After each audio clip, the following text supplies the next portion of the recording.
विद्याय वेदान्तगुरवे नमः।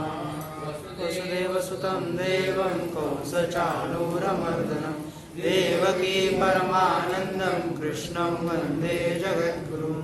ॐ मूर्तिराद्य वेदप्रतिपाद्य जय जय संसुरेन्द्र आत्मरूपा। परी एकजी कुळे करीती जे स्वर्ग कामू मनी धरिती यज्ञ पुरुषा चुकती भोगता जो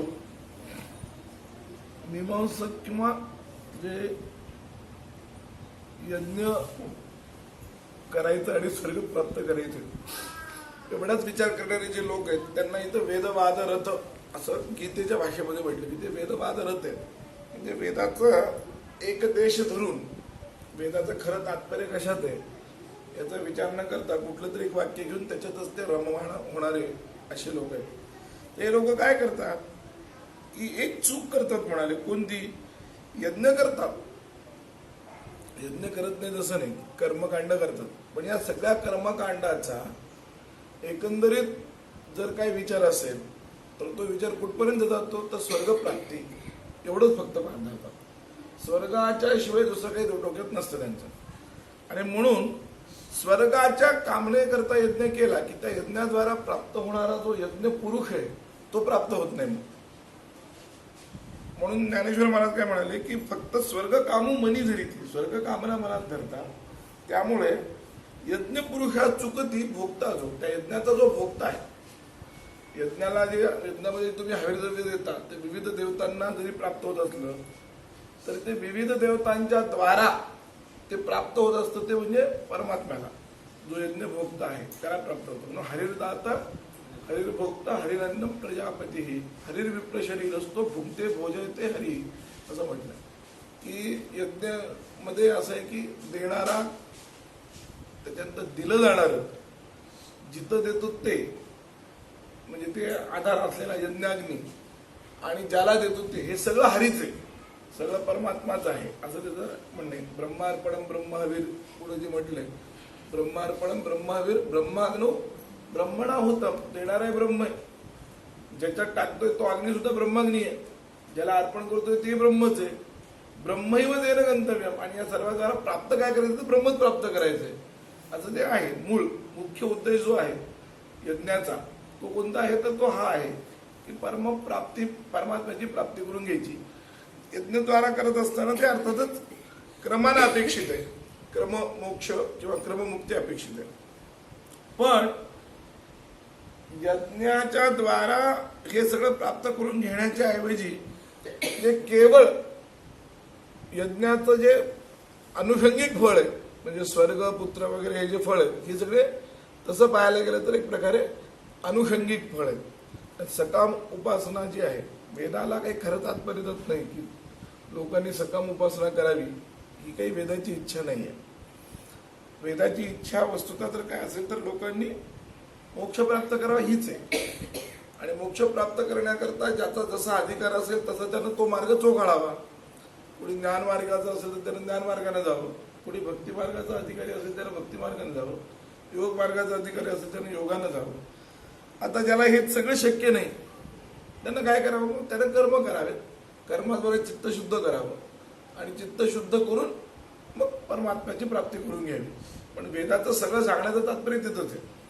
सकाम उपासना मग वेदानं कशाला सांगितल्या असं कोणी म्हणेल तर त्याचं कारण असं आहे की त्याला काही प्ररोचना म्हणतात. म्हणजे प्ररोचना म्हणजे एखाद्या गोष्टीकडे आकर्षित करण्यासाठी काही वेळा त्या गोष्टी केल्या जातात. जसं मुलगा शाळेत जावं म्हणून आई वडील कधी त्याला चॉकलेट वगैरे देतात तर ते त्याला गोड बोलतात, त्याला काय पाहिजे ते देतात, त्याचे लाड करतात. ते म्हणतात तुला हे पाहिजे सायकल पाहिजे मी सायकल देतो तुझा शाळेमध्ये. तर त्या तात्पर्य काही चॉकलेट खाण्यामध्ये नाही किंवा ते सायकलमध्ये नाही आहे, तर तात्पर्य कुठं आहे ते शाळेत जाण्याचं. तसं एखाद्या माणसाला परमात्मा मार्गाला लावायचंय त्यासाठी वेदांना हे सगळे मार्ग आखलेले. काम्य अनुष्ठानं जी वेदानं ठेवली प्रलोभनच आहे. ही प्रलोभनं कशासाठी आहेत तर ती प्रलोभनात अडकावं म्हणून नाही आहेत. बुवा हे यानं हे होऊ शकतं हे एकदा वाटलं त्याचा विश्वास बसला की मग त्यानं पुढं परमात्म्यासाठी काम करावं हे वेदाचं म्हणणं आहे. वस्तुतः वेदाचं तात्पर्य जाते. पण लोक त्यालाच धरून बसतात आणि त्यालाच धरून तेवढंच फक्त करतात आणि त्यामुळे काय होतं की स्वर्ग कामना मनात धरल्यामुळं स्वर्ग प्राप्ती त्याच्यामुळं होते. तो भोगता जो पुरुष म्हणजे यज्ञाचा जो भोगता पुरुष आहे, यज्ञाचे जे हवीर द्रव्य ज्याला प्राप्त होतं तो त्यांना प्राप्त होत नाही. हेच तात्पर्य भागवतातल्या त्या दशमस्कंदाच्या कथेत आहे. यज्ञपुरुष यज्ञपत्नीचं उदाहरण नावाचा जो कथा आहे भागवताच्या दशमस्कंदामध्ये, की ते सगळे गोप जातात आणि आम्हाला अन्न द्या म्हणतात. भगवान श्रीकृष्ण आणि बलराम हे दोघं या ठिकाणी आले, ते भुकेले आणि त्यांच्यासाठी अन्न द्या.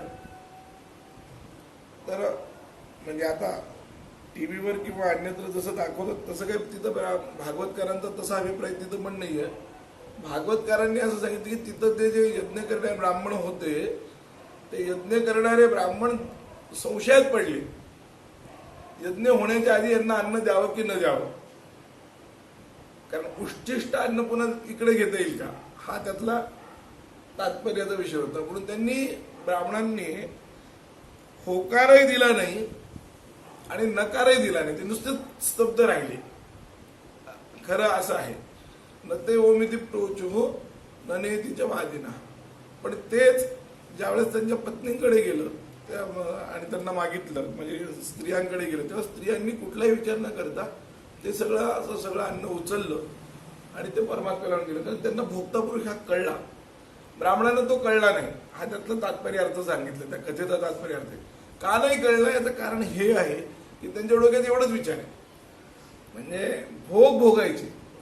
आता एखादा चार्वाक तत्वतः विचार केला, चार्वाक काय म्हणतो, ऋणं कृत्वा घृतं पिबेत नास्ति मृत्यूर गोचर आहे की नाही. मृत्यू जो आहे तो कोणाचाही होणार नाही असं काही नाही, प्रत्येकाला मृत्यू आहेच आहे. त्यामुळे यावत जीवम सुखम जीवेत ऋणं कृत्वा घृतं पिबेत भस्मीभूतस्य देहस्य पुनरागमनं कुतः. हे त्याचं प्रसिद्ध श्लोक आहे. हा प्रसिद्ध श्लोक चार्वाकानं लिहिला असं म्हणतात. चार्वाकाची तर मूळ पुस्तकं किंवा मूळ सूत्र सापडत नाही, इतर तित्र कुठंतरी अन्य पुस्तकांच्या मध्ये त्याचा उल्लेख मिळतो की त्यांना असं म्हटलंय म्हणून. तर त्याचं म्हणणं काय की यावत जीवन सुखम जीवे, जोपर्यंत तुमचं जगणं आहे, जीवन आहे, आयुष्य आहे तोपर्यंत सुखानं जगा. वेळ पडली तर ऋण करा पण तूप प्या, ऋणं कृत्वा घृतं पिबेत. कारण का भस्मीभूतस्य देहस्य पुनरागमनं कुतः. चार्वाकाच्या म्हणण्यानुसार दुसरा आत्मा नाही शरीर व्यतिरिक्त. त्यामुळे एकदा शरीराचं भस्म झालं की पुन्हा काही दुसरं शरीर प्राप्त होत नाही. त्यामुळं ते शरीर काही प्राप्त होत नाही. त्यामुळं माणसानं जगावं हे म्हणणं चार्वाकाचं जे आहे, हे जितकं ऐहिकवादामध्ये जितकं भोगवादी आहे तितकंच ह्या सगळ्या लोकांचं म्हणणं जे आहे की स्वर्गात जावं आणि तिथं भोग भोगावे, हे सारखंच आहे. तत्वता काहीच अंतर नाही. इथं भोग भोगायचे काय, स्वर्गात भोग भोगायचे काय, दोन्हीत काहीच फरक नाही. फक्त हे सायास करून तिथं स्वर्गाचा विचार करतायत. फार तर फार त्यांना एक जास्त मार्क द्यावा लागेल की देह अतिरिक्त एक आत्मा असे मानतात आणि स्वर्ग नावाची काहीतरी एक जागा मानतात म्हणून तेवढे थोडे ते बरे एवढंच म्हणावं लागेल. पण तत्वतः जर विचार केला तर जी भूमिका चार्वाकाची भोगभोगा हीच भूमिका या लोकांची भोगभोगा. म्हणून यज्ञ यागचे आहेत की भोग भोगण्यासाठीच का. वेदाचं खरं तात्पर्य काय, भोग भोगण्यासाठी का. वेद एवढं मोठं जे काही राशी नाही निर्माण झाल्या, परमात्म्याने अपौरुष वेद निर्माण केले ते काही लोकांनी भोग भोगावेत म्हणून निर्माण केलेत का. सरळ विचार जर केला तर लोकांनी भोग भोगण्यासाठी जर करायची तर अपौरुष राशी काय करायची. बरं, भोगाचं दुसरं एक वैशिष्ट्य आहे की ती निसर्गता प्रवृत्ती आहे. भोग भोगा म्हणून सांगायची गरज नाहीये. अजून एक सांगतो, त्याच्यासाठी शास्त्र निर्माण करायची गरज नाही. परमात्म्याने जर खरोखर वेद त्यासाठीच जर केला असेल तर एक अजून थोडासा विचार केला पाहिजे की भूक लागते आहे की नाही. भूक लागते त्याच्यावर जेवण करावं लागतं, ही निसर्गाचा प्रवृत्ती आहे. जसं ते ह्याच्यात एका श्लोकात म्हटलं की काय, आहार, निद्रा, भय आणि मैथुन या ज्या भोगाच्या गोष्टी आहेत या सगळ्या निसर्गात आहेत. याच्यासाठी कोणी शिकवावं लागत नाही, काही नाही. निसर्गाचा त्या प्रेरणा प्राप्त होतात आणि निसर्गातच होतं. शास्त्राला काय करावं लागतं की ही जी अमर्याद स्थिती आहे, तुम्हाला सांगतो वेदात कुठेही जेवावं असं लिहिलेलं नाही. चला आता भूक लागली आणि आता जेवा असं वेदानं कुठे आज्ञा दिली नाही. हा वेदाने काय सांगितलं की कसं जेवा. तुम्ही जेवणारा ते गृहीत आहे, कारण ते माणसाची मूळ प्रवृत्ती आहे. कसं जेवा, जेवताना काय काय करा हे वेदाने सांगितलं. पण वेदाने असं सांगितलं नाही जेवा म्हणून. जसं वेद यज्ञ करा म्हणून सांगतो, दर्श पूर्णमास नावाचा यज्ञ करा, संध्या करा हे वेद सांगतं. तसं वेद हे नाही सांगत काय 2 टाइम जेवा, 1 टाइम नाश्ता करा, हे नाही सांगत. हे नाही सांगत. हे का नाही सांगत, हा तेच ना, हे जे का नाही सांगत त्याचं कारण असं आहे, हेच ते सांगण्यात काही अर्थच नाहीये. कधी निसर्ग प्रवृत्ती आहे माणसाची, भोग भोगण्याकडे नैसर्गिक प्रवृत्ती आहे, मूल प्रवृत्ती आहे. हे सांगण्यात वेदाचं काही तात्पर्य नाही, वेदाला काही उपयोगही नाही. ते सांगून काय मग वेदाचं वेदत्व काय. वेदानं जर असं काही सांगितलं तर वेदाचं वेदत्व काय. म्हणून वेद काय सांगतं की कसं जेवा, जेवताना पाणी फिरवा सांगतं. ते तुम्ही जेवणात ते गृहीत आहे त्याला, मग जेवताना पाणी फिरवा म्हणतं, जेवताना ते चित्रा होत्या द्या म्हणतं, इतक्या प्राणा होत्या घ्या म्हणतं, इतके घास खा म्हणतं, 32 घास संन्यासानं खा, पोटभर ब्रह्मचार्याने खा वगैरे वगैरे ते सांगितलं. मग 32 वेळा चावून खा, हे सगळं वेद नंतर सांगतं. पण ह्या सांगण्यामध्ये वेदाचं तात्पर्य कशात आहे, भोग भोगण्यात नाहीये. तुम्ही जो भोग भोगताय त्या भोगाची परिणती चांगली व्हावी याकडे. कारण भोगानं काय होतं की भोगे रोग भयम, भोगानं रोगच प्राप्त होतो. भोग जास्त भोगले एक मर्यादेत ठीक आहे, पण एका मर्यादेच्या बाहेर जर भोग भोगले तर रोगाची प्राप्ती होते. हा नियम आहे, सरळ आहे. त्यामुळे वेद त्याला मर्यादा घालतं. म्हणून लोके व्यवाया मिषमद्य सेवा नित्यासु जंतोर नाही तत्र चोदना, असं भागवतामध्ये 11व्या अध्यायात सांगितलंय की ह्या माणसांच्या प्रवृत्ती मुळात आहेत. या मुळात असल्यामुळे याच्यासाठी वेद काही विधी सांगत नाही, जेव्हा अमुक करा तमुक करा. फक्त ह्या ज्या मर्यादा आहेत, ह्या जे भोग भोगण्याची जी त्याची वासना आहे ती मर्यादित करण्यासाठी वेदानं यज्ञ वगैरे सांगितले. वेदाचं सांगण्याचं तात्पर्य त्यात आहे. यज्ञ काय सांगितलंय, ते मर्यादा केली पाहिजे. नैवेद्य दाखवा म्हणून काय सांगितलं, तर नैवेद्यापर्यंत तुम्ही तुमचं स्वतःला मर्यादित ठेवा, संयम ठेवा. म्हणजे कुठेही तुम्हाला संयम शिकवणं. वस्तुतः वेदाला तुम्ही न खाणे जास्त अभिप्रेत आहे. व्यवस्थितेषु यांची जी व्यवस्था केली तर तो म्हणाले निवृत्तीरिष्टा आसु निवृत्ती ही इष्टा, या भोगातून तुमची निवृत्ती व्हावी हीच वेदाला अभिप्रेत आहे. वेदाला तुम्ही त्याच्यात लोळावं अभिप्रेत नाही आहे. आणि हे वेदाचं खरं तात्पर्य आहे. ते तात्पर्य न समजता जे लोक वेदाचे काही पूर्वभाग फक्त समजून घेऊन फक्त यज्ञयागच खरं आहे, यज्ञयागाशिवाय दुसरं काही खरं नाही असं जे म्हणणारे लोक आहेत, त्यांची ही चूक होते. म्हणाले की ते स्वर्ग कामना मनात धरतात, त्यामुळे जो भोगता जो पुरुष आहे त्याला ते चुकतात, असं ज्ञानोबाने म्हणतात. बघा, परी एक जी कुडे करीती, कुडी म्हणजे चूक. काय करतात, जे स्वर्ग कामो मनी धरते त्यांची ही मोठी चूक आहे की ते स्वर्ग कामना मनात धरतात. म्हणजे उद्देश काय आहे, स्वर्गाला उद्देशून याग करतात. त्यामुळे इच्छा कशाची करतात, ते स्वर्गाची करतात. पण त्यांना प्राप्त स्वर्ग होतं, कारण कर्माचा सिद्धांत आहे. तुम्ही जे मनात धरून काम कराल त्याचं त्याला फळ मिळतं, हा सरळ आहे. म्हणून यज्ञपुरुषा चुकती भोगता जो, जैसा कर्पुराचा राशी कीजे, मग अग्नी लावणी दिजे, का मिष्टानी संत्रवीचे काळ कुठं. म्हणजे कसं आहे, म्हणजे चांगला मोठा ढीक करायचा कापुराचा, एवढा चांगला कापूर, आणि त्याला एक काळी लावून टाकली, काय उपयोग होईल, गिलन जोडून. किंवा खूप चांगलं अन्न आहे त्या अन्नामध्ये विष घालवायचं. तसं एवढं चांगलं कर्म काढणं करून त्याच्यामध्ये स्वर्ग कामण्याचं विष पसरवतात, हे त्यांना म्हणायचंय. त्यामुळे काय होतं की ते विषासारखं झालं. काळकूट हे जसं कितीही चांगलं अन्न असलं, मिष्टान्न आहे व चविष्ट आहे, पण त्याच्यात विष टाकलंय, तर ते अन्न तुम्हाला काय करतं, बाधकच आहे. ते काय अन्न तुमच्या पौष्टिक नाही, ते तुम्हाला बाधक आहे. ते जसं बाधक आहे तसं हे एवढे सगळे केलेले तप किंवा एवढं सगळं केलेलं कर्मकांड हे सगळं त्या स्वर्ग कामना रूपी विषानं बाधित होऊन जातं, आणि त्यामुळे तुम्हाला बाध करतं. ते सांगतात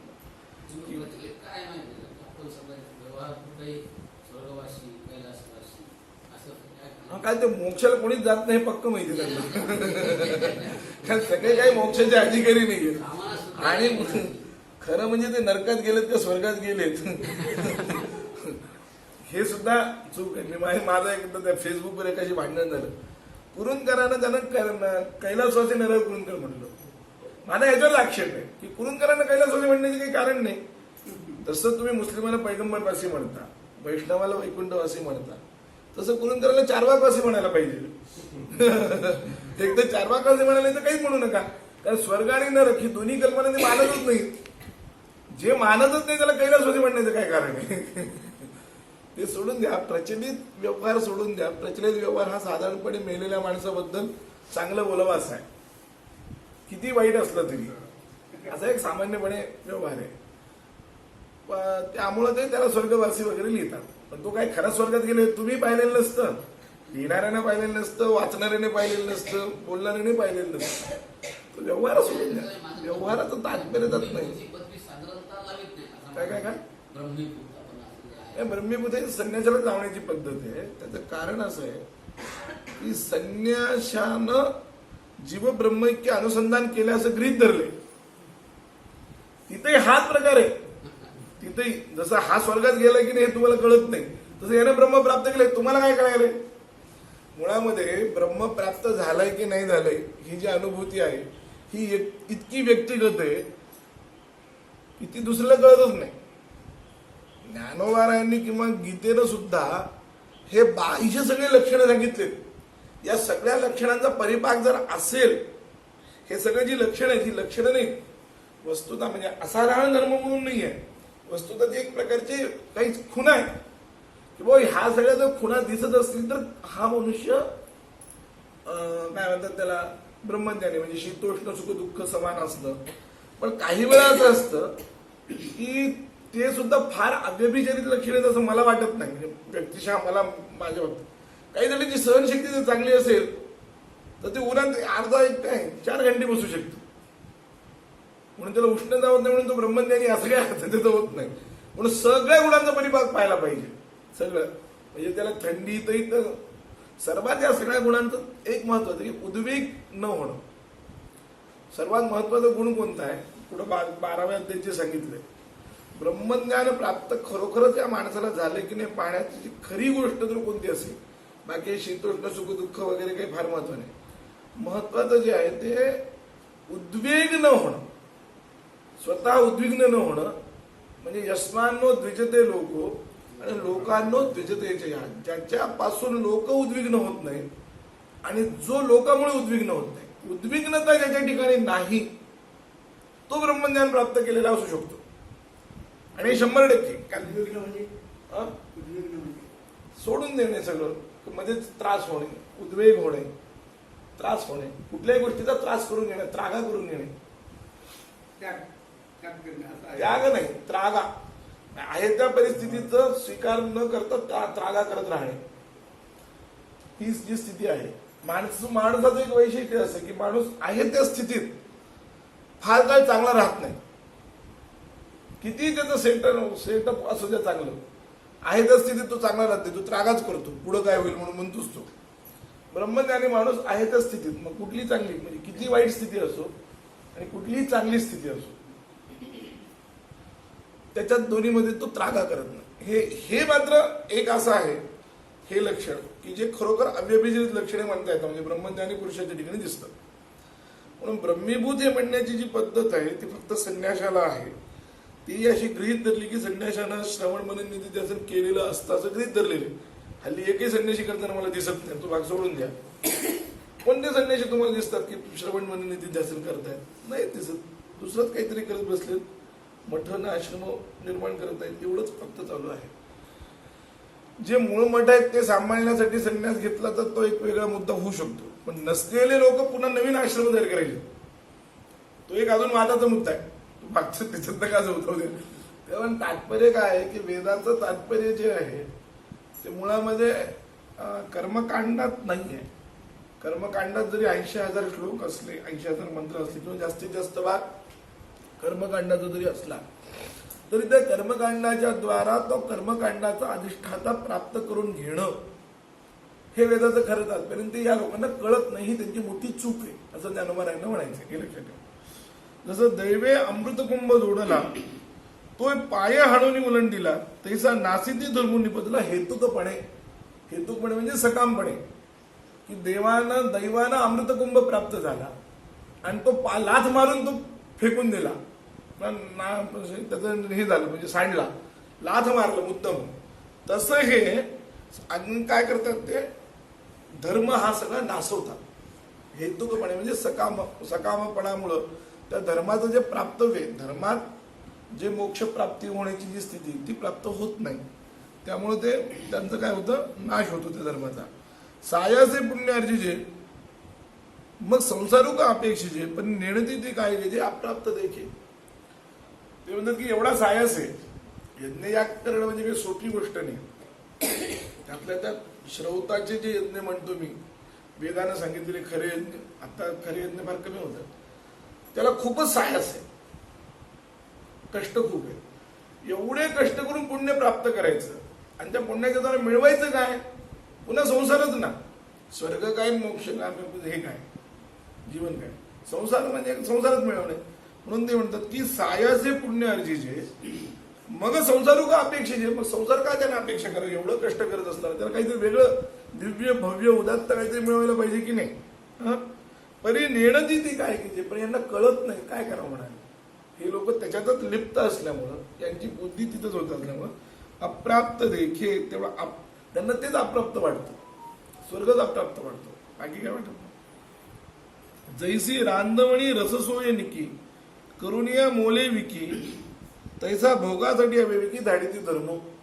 म्हणजे चांगले मस्तपैकी स्वयंपाक करायचा आणि केलेला स्वयंपाक सगळा विकायचा, आपण खायचं नाही. त्या करणाऱ्याला जसं त्याचा काही उपयोग होत नाही तसं ह्या लोकांचं होतं म्हणाले की यांनी सगळं चांगला स्वयंपाक केला, म्हणजे सगळं चांगलं करायचं आणि ते असं काहीतरी फुकट घालून टाकायचं, म्हणजे त्याचा उपयोग तसा होत नाही. स्वतःसाठी ते भोगासाठी अविवेकी धाडीती धर्मू, तसं भोगासाठी हे धर्म विकतात म्हणाले. एक प्रकारे तो हेच आहे ना, व्यवहारच झाला ना की आम्ही हे कर्म करणार मग आम्हाला तुम्ही द्या, नवस काय नाही काय, व्यवहारच झाला. पण त्याचं भोगासाठी अविवेकी धाडीती धर्मू, धर्म हा भोगासाठी नाही, हे सर्वात महत्वाचं. म्हणून हे पारता दुर्बुद्धी देक सर्वथा तया वेदवादरता मनी बसे. म्हणून जे वेदवाद फक्त करणारे आहेत, म्हणजे कर्मपर वेदाचा अर्थ लावणारे जे पुरुष आहेत त्यांना वेदवाद म्हटलं. वेदवाद रथ म्हणजे वेदाचं खरं तात्पर्य ज्यांना कळत नाही ते वेदवादी असा त्याचा अर्थ आहे. ज्यांना तात्पर्य कळतं ते वेदवादी नाही, ते वैदिक. पण ज्यांना तात्पर्य कळत नाही त्यांना मात्र वेदवाद असं म्हणतात. ते जे लोक आहेत ते सगळे काही त्यांची जी बुद्धी म्हणाली ती सगळी ते सगळी दुर्बुद्धी देख सर्वथा. कसाही विचार केला तर ती बुद्धी जी आहे ती दुर्बुद्धी आहे. तया वेदवादरता मनी वसे, त्यांच्या मनामध्ये ती दुर्बुद्धी राहते, बाकी काय. त्रैगुण्य विषया वेदाः निस्त्रैगुण्यो भवार्जुनो निर्द्वंद्वो नित्यसत्वस्तो निर्योग क्षेम आत्मवान. आहे कारण का की हे जे वेद आहेत हे त्रिगुणात्मक आहेत, पण वेदांचा जो खरा विषय असलेला परमात्मा आहे तो मात्र त्रिगुणाच्या पलीकडे. आणि वेद तुम्हाला काय करतो की त्रिगुणाच्या पलीकडे जा म्हणून सांगतो. म्हणून वेदवादामध्ये न अडकता वेदाचं खरं तात्पर्य म्हणजे त्रिगुणरहित अवस्था प्राप्त करण्यात आहे, ती तू प्राप्त करून घे. म्हणून त्रैगुण्य विषयो वेदा हा तू काय हो निस्त्रैगुण्यो भव, त्रिगुणाच्या पलीकडे जातो. सत्वरज तम या तीन गोष्टी या जगतामध्ये आहेत. जगामध्ये अशी कुठली वस्तू नाही आहे ज्या वस्तूच्या जी वस्तू या तीन गुणांनी युक्त नाहीये. सत्वरज तम कुठली वस्तू घ्या, कोणतीही वस्तू, त्या वस्तूच्या ठिकाणी हे तीन गुण आहेत. सत्वगुण आहे, तमोगुण आहे आणि रजोगुण आहे. अगदी साधा बाबळीचा काटा, अहमदीकरांनी दिलेलं उदाहरण आहे बाबळीच्या काटाचं, फार सुंदर उदाहरण आहे. त्याला बाबळीचा काटा जो आहे तो काय करतो, तो उंटाला फार आवडतो बघा. उंट बाबळीचा काटा खातो मिटक्या मारून, म्हणजे त्या बाबळीच्या काटापासून त्याला आनंद प्राप्त होतो. आनंद हा सत्वगुणाचा भाग आहे, म्हणजे त्याचे सत्वगुण आहे की नाही. तो बाबळीचा काटा कोणाला तरी त्रास देतो, टोचतो ना, तो रजोगुण आहे. आणि कितीतरी लोक त्याच्या बाबळीचा काटा रस्त्यात पडले तर त्याच्या उदासीनपणे पाहतात. हे उदासीनपणे पाहणे म्हणजे तमोगुण. म्हणजे बाबळीच्या काटाकडे तिन्ही गुण आहेत. हीच वस्तुस्थिती हीच सगळीकडे आहे. त्यांनी हे एक उदाहरण दिले. आणि दुसरं म्हणजे पद्मावती एका राजाची राणी असं गृहीत धरून दिली की पद्मावती म्हणून राणी ती त्या राजाला आनंद देते, ती त्याला तिचा सत्वगुण, तिच्या सवतीला दुःख देते. ते झालं तिचं दुःख म्हणजे रजोगुण झाला. आणि इतर लोकांना त्या पद्मावतीविषयी काहीच वाटत नाही, ते सगळे उदासीन असतात तिच्याबद्दल, ते झालं मोह म्हणजे तमोगुण. अशाच पद्धतीने सगळे पदार्थ, प्रत्येक पदार्थाच्या ठिकाणी काय सत्व रज तम हे तिन्ही गुण आहेत. कारण प्रत्येक पदार्थ हा सुख दुःख मोह देणार आहे. सुख दुःख मोह जनक आहे.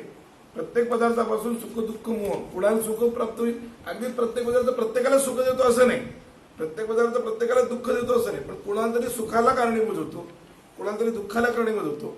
कित्येक लोकांना तो उदासीन विषय म्हणून होतो, पण होतो म्हणजे याच्या ठिकाणी त्या लोकांच्या दृष्टीनं त्याच्या ठिकाणी काय होतं की यांचं रूप म्हणजे काय होतं विचार होतो, या गुणांचं काम होतं.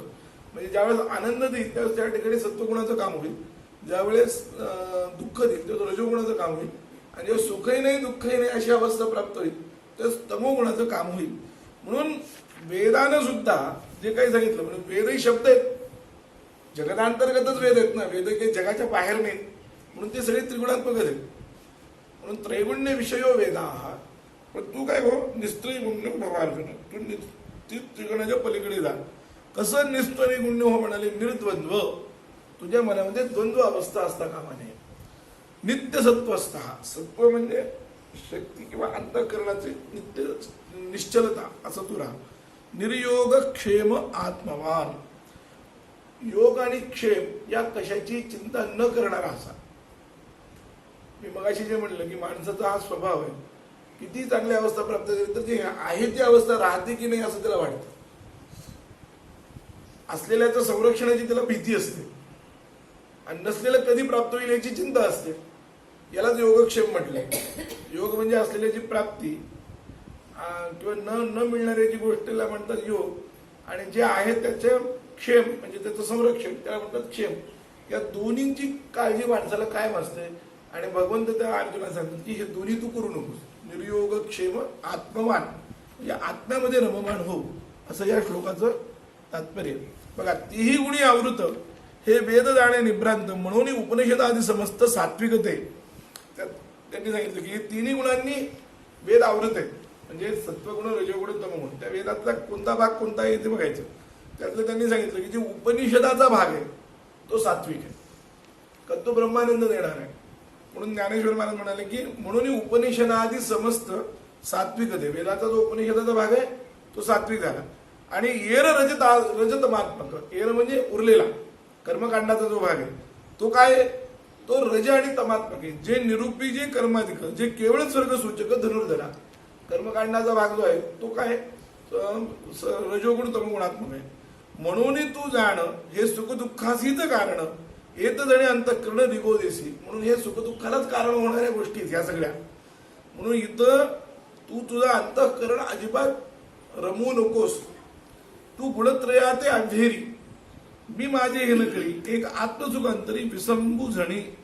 तू गुणत्रयांचाही अभ्यास कर, म्हणजे सत्वगुण रजोगुण तमोगुण या तिन्ही गुणांच्या पलीकडे तुझा तिन्ही गुणांचा विचार करू नको.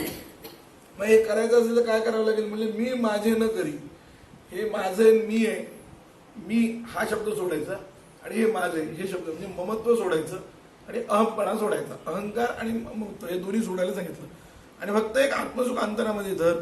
विसंबू झणी, पटकन लवकरात लवकर तुला जर काही व्यवस्थित प्राप्त करायचं असेल तर ते कर म्हणाले. थांबू, इथून पुढे दुसरं आहे. म्हणून कर्मप्रतिपादक वेदामध्ये काही तात्पर्य नाही, तर वेदाचं खरं तात्पर्य परमात्म्याचं. अशा चारी पाहिजे श्लोकातच खरं आहे.